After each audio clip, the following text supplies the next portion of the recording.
Hi everyone, I hope you're all doing well and thanks for being here. So this reading is for the full moon in Aquarius, which is actually tomorrow. I was planning to get this video out yesterday and the day before, but I had a couple of random health niggles just show up and I had to go see different people about those things. So I guess this video needed to happen today, and today is the 8th of August, which of course is the 8-8 that we talk about in relation to Lionsgate portal energies, and that's because 8-8 is when they're said to reach their peak. So that actually means that today, 8-8, is a very good day to set some intentions in relation to the future that you would like to manifest. And based on my look at the astrology chart for this full moon, I do feel like there are also some very powerful astrological influences at play right now as well. So do set those intentions. Just do it, okay? So don't stuff around, just do it. And in terms of this video, I'll just go through the normal way we do it, which is to have a brief look at the astrology and then look at a tarot spread.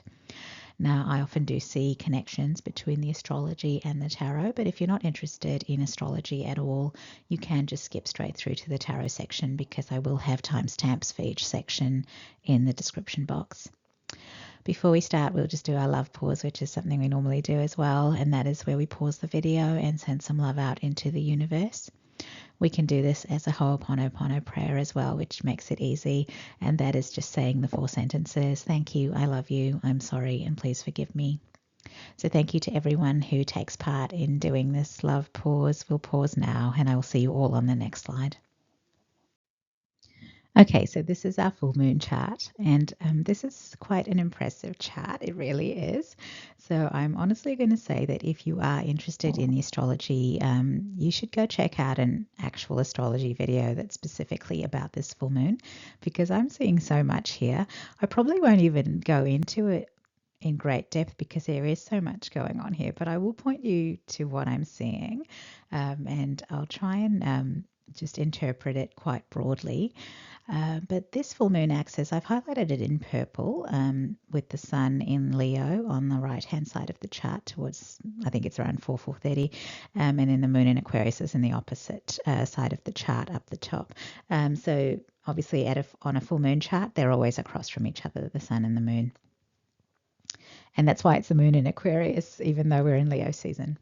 Now, I would normally start with the big thing that I see, but the big thing that I see is quite big. So I'm just going to start with something else that I'm seeing that's actually a really nice conjunction, because highlighted in red at the bottom of this chart are the 2 benefic planets. So Venus and Jupiter, they are both in Cancer and they're quite close to each other. So that is really, really lovely because these are the 2 benefic planets. Like, they bring good things to our lives. So I feel like them coming together means, there's some blessings happening. And if you pull out your birth chart and have a look at those, it's sort of around the first third point, the first decan of Cancer. So just check where that is and what house that is on your chart, because there might be something really lovely happening there.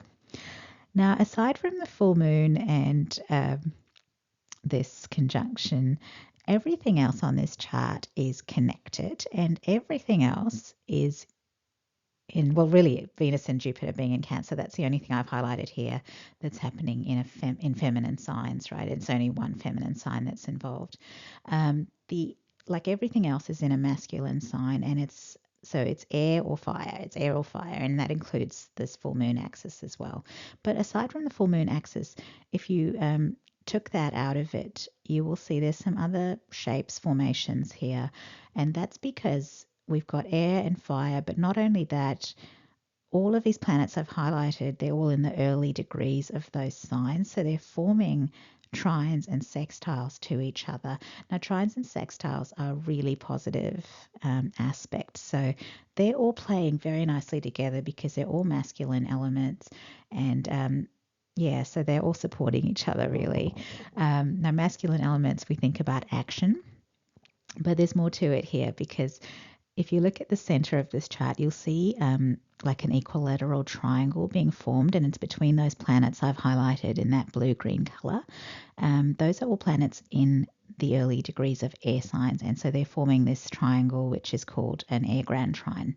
So that means all of these planets are working together supremely well.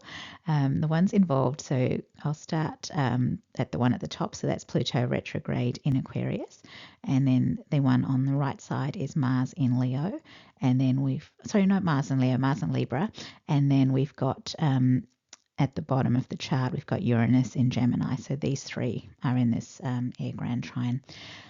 So that's kind of centering it, but there's actually other formations happening, and that's because of the signs, the fire signs that are involved. So in Aries, over on the left of the chart, highlighted in yellow, I've got Neptune and Saturn, both retrograde, both conjunct, and they're both there in Aries.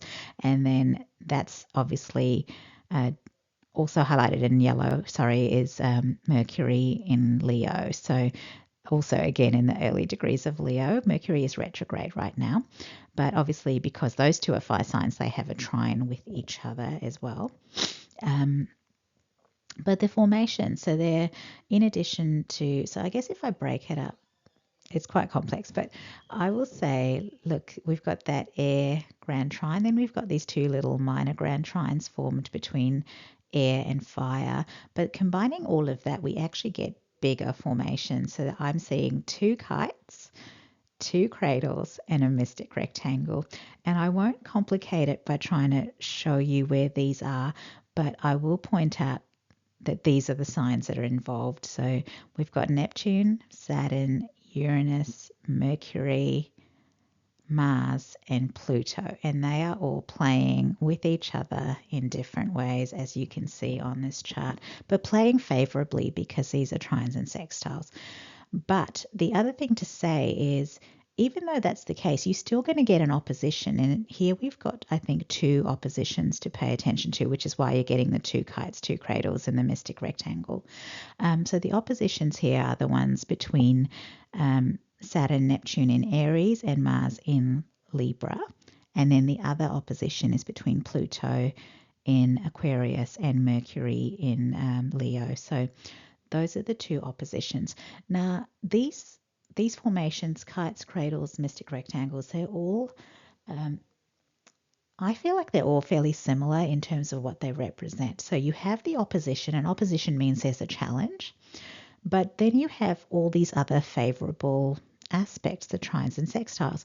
So what tends to happen is that something shows up as an opposition, but then there's a way to overcome it because you've got all these other energies working together. So it's like almost like these planets are teaming up to overcome the challenge. So that is actually what it represents is the potential for big transformation, big growth, because obviously challenges help us grow, right? So if something comes up as a challenge, but you then go, actually that is a challenge, but I'm gonna do it because I know I can do it. And you know you can do it because you've got all these other favorable things going on, then you're going to overcome that challenge. It's going to take you to a new level, because before you face that challenge, you might have thought you couldn't do it, but then here comes this challenge, you decide you're going to do it, and then you get to the other side, and then it's like, wow, I did it. So you're going to up level as a result of these challenges because of all these positive things that are at play. Now, the other thing I want to say, I won't go into these too much more because it is so complex, but I just wanted to point out all of these things are involved. But the other thing I wanted to say is that because it's so, well, all of these are happening in masculine signs, as I said, and they have to have these formations, the sextiles and trines.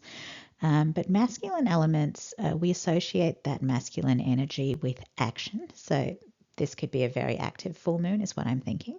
But also because of that air sign grand trine, which is really central to this, is that air signs are fast, that they don't, like the wind changes in an instant, it doesn't need to do anything, it just changes. So air signs can change very quickly. So not only is this going to be change, it could be very fast change, like you just decide you're going to do something and you just do it. So it's done, like you're not earth energy, it's not water, it's not fire. It doesn't have to do any work. It just kind of goes, oh, I'm not doing that anymore, I'm doing this.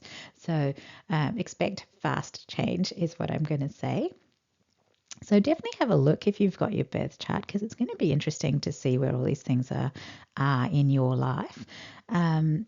Now, is there anything else I want to say here? I don't know if there is, to be honest. So I will maybe just leave it there, and we'll look at the tarot spread next. Oh, actually, no, I do want to say something else. There could be asteroids involved here as well, because I remembered while I was working on this that Sedna is in the early degrees of Gemini as well. Sedna will be part of this air grand trine then, which means Sedna is very much about powerful transformation. So it does fit with kind of what I'm saying here. But then I did also, while I was thinking about that, I went and looked up some of the other asteroids. I won't go into it because I never do, but some of them are in those early degrees of masculine signs as well. So, there's more than just the main planets here. Things are very activated in those areas. And also, I forgot to say, obviously, some of these planets are in retrograde, so they're operating more internally.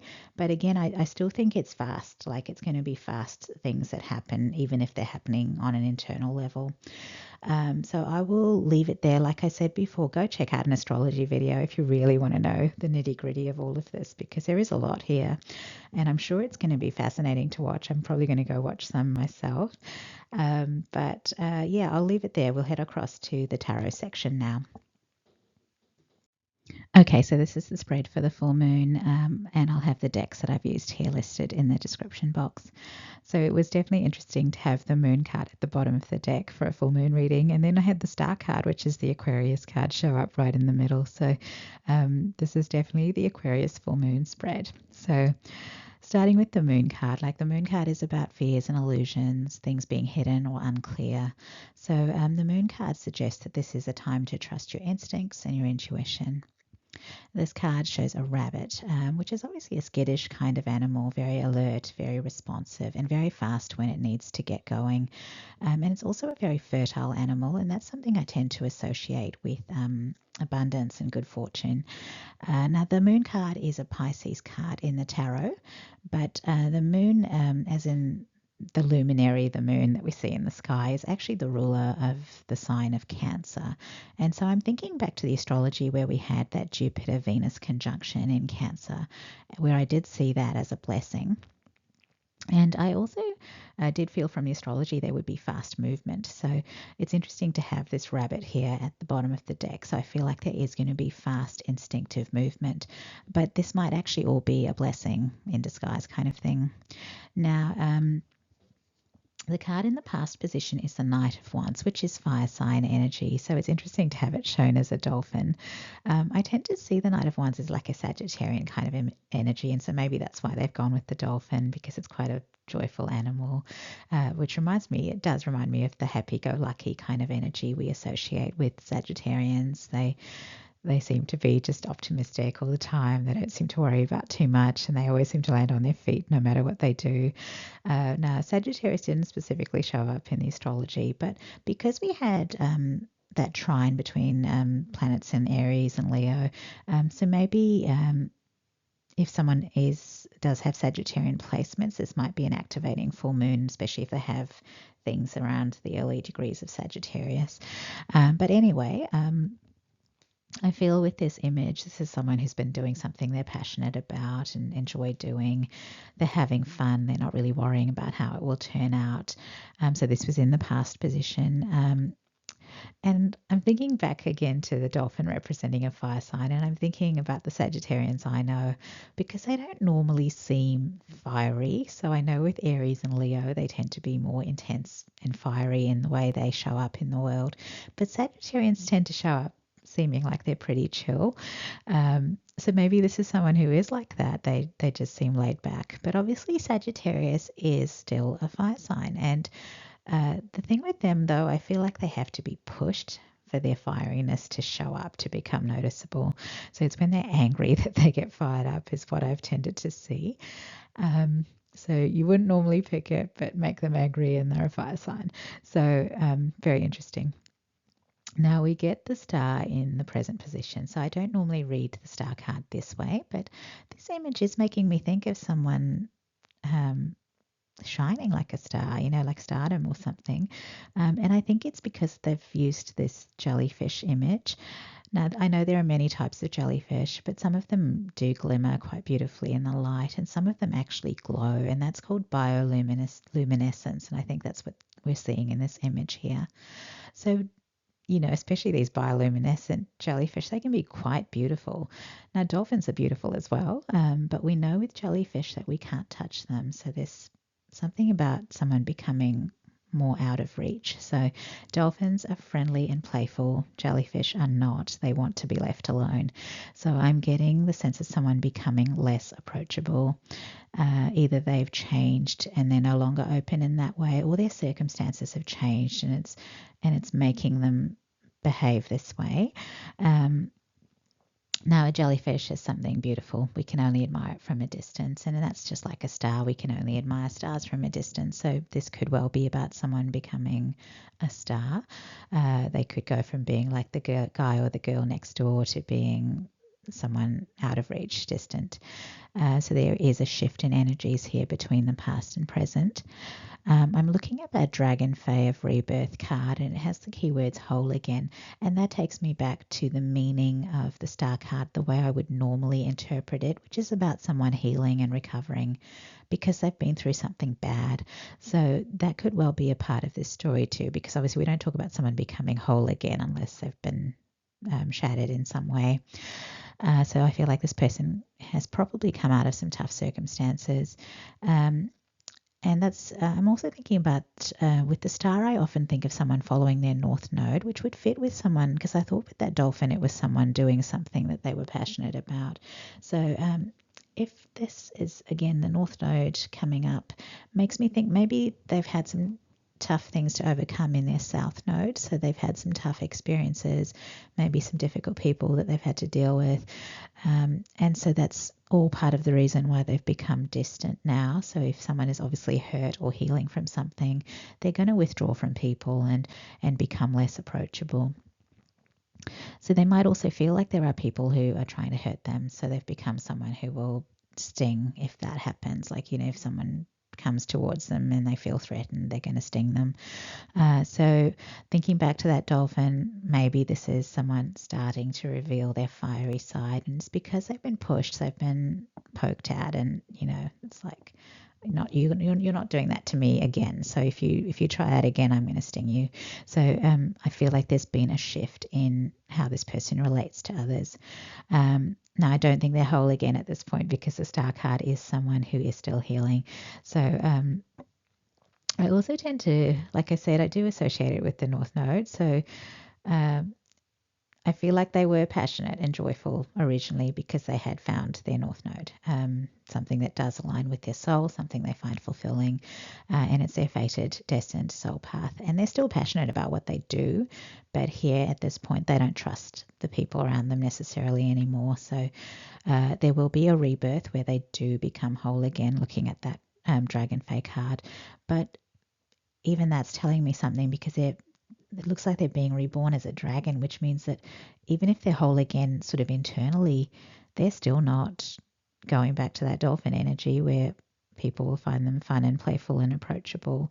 As a dragon, they'll be seen as formidable and not to be messed with. So interesting. And dragons are like, they're mythical creatures, so even less approachable than a jellyfish because now we're moving into fantasy territory. So this person is being transformed, progressively transformed, and they're going from something that was quite a gentle, playful energy to something that is progressively tougher and harder to reach, harder to touch. Because obviously if you touch a jellyfish, you'll get a painful sting, but with a dragon, even if you manage to get close enough to mess with it, you wouldn't come out of that encounter particularly well. You'd be scorched or ripped apart or something, like you wouldn't necessarily survive that encounter, right? So wow, this is a weirdly intense reading. It's gone from happy and playful to intense. Now there are two dragons on this Dragonfae card. So this person's new connections will be similar to what they end up becoming. So they're not going to deal with their South Nodey kind of people. I feel like they're going to be dealing with their North Nodey kind of people in the future. I'm seeing the Philosopher's Stone come up as a card here. I'm not sure what the symbol is on there, but the Philosopher's Stone is associated with transforming base metals into gold, curing illness, I think extending life, immortality, that sort of thing, but also spiritual transformation and enlightenment.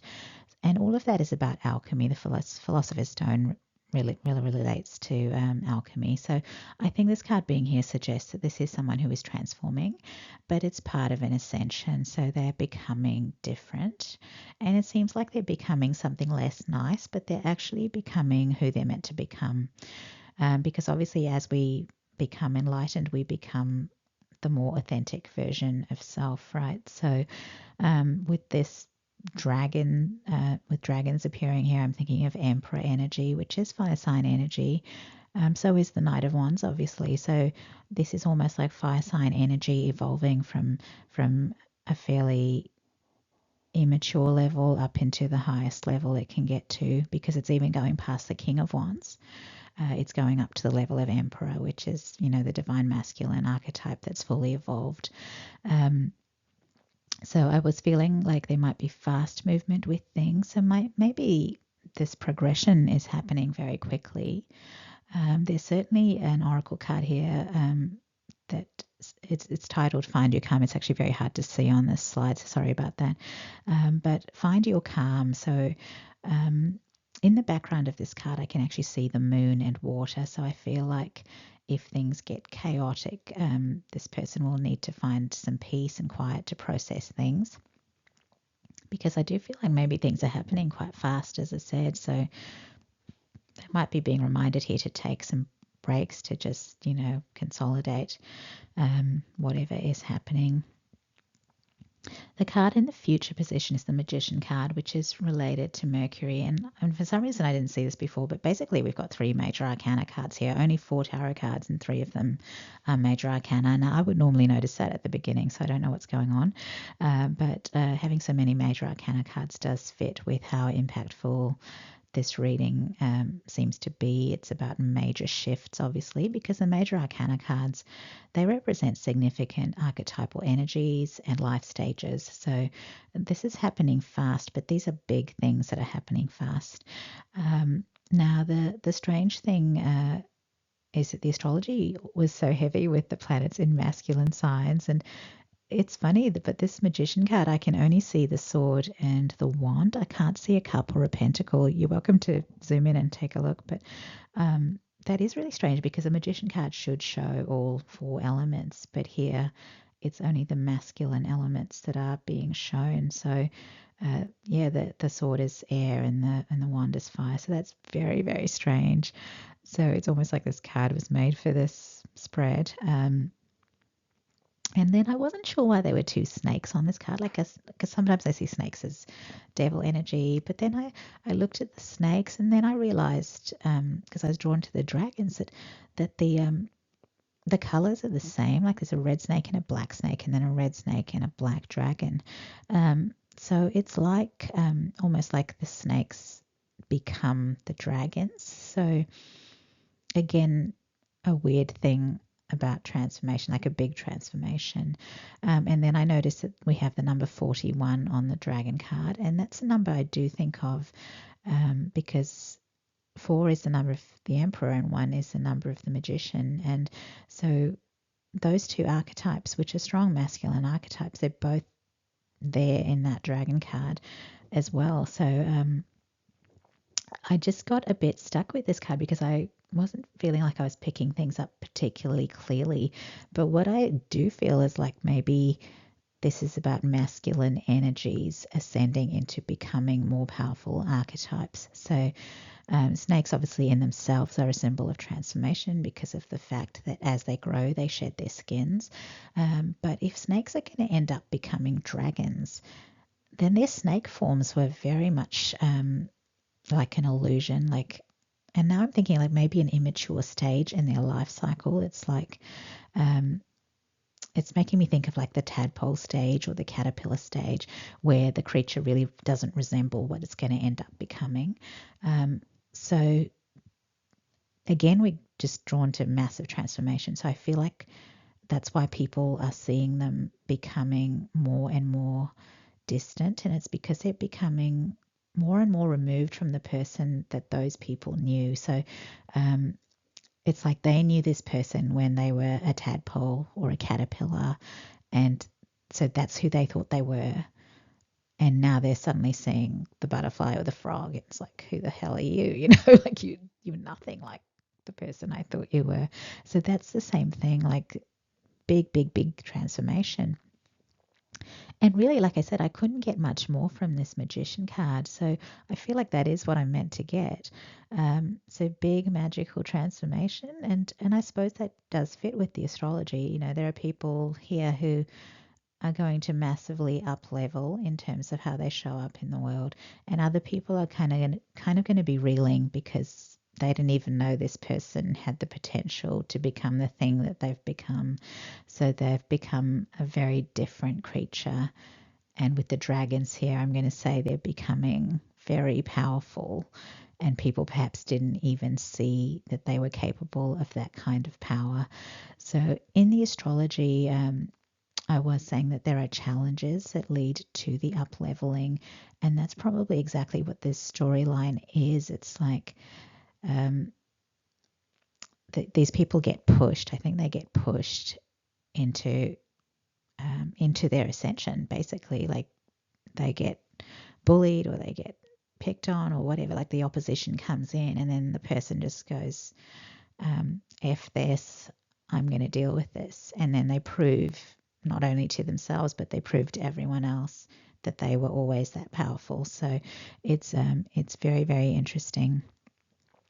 So yeah, it's just that I guess when you're in that happy-go-lucky kind of playful energy, you don't expect bad things to come your way. And then I feel like these bad things came, like they really put this person under pressure, and that pressure leads to the evolution. And then so they go ahead, they deal with the challenges, and when they do, everyone's flabbergasted because that's not something they were ever expected to be able to do, is what I'm getting. So that's what I've got from this reading. It's been a funny one because that last card really just kind of was like, what's going on here? But I think it does fit. What I did get does fit with the astrology. So I think I'm just going to say that is the reading. And here we are. That's where I'm going to end this video. I hope you enjoyed it. It definitely sounds like it's going to be an impactful full moon. So let's see what happens. Hey, now if you guys are still here, thanks for taking the time to watch the video. If you enjoyed the video, please give it a like. Please consider subscribing to the channel if you like my videos. Love your comments as well. So please do leave a comment if you feel guided to all my existing subscribers. Thank you for your support. So take care, everyone, and I hope that I'll see you all again in another video. Bye.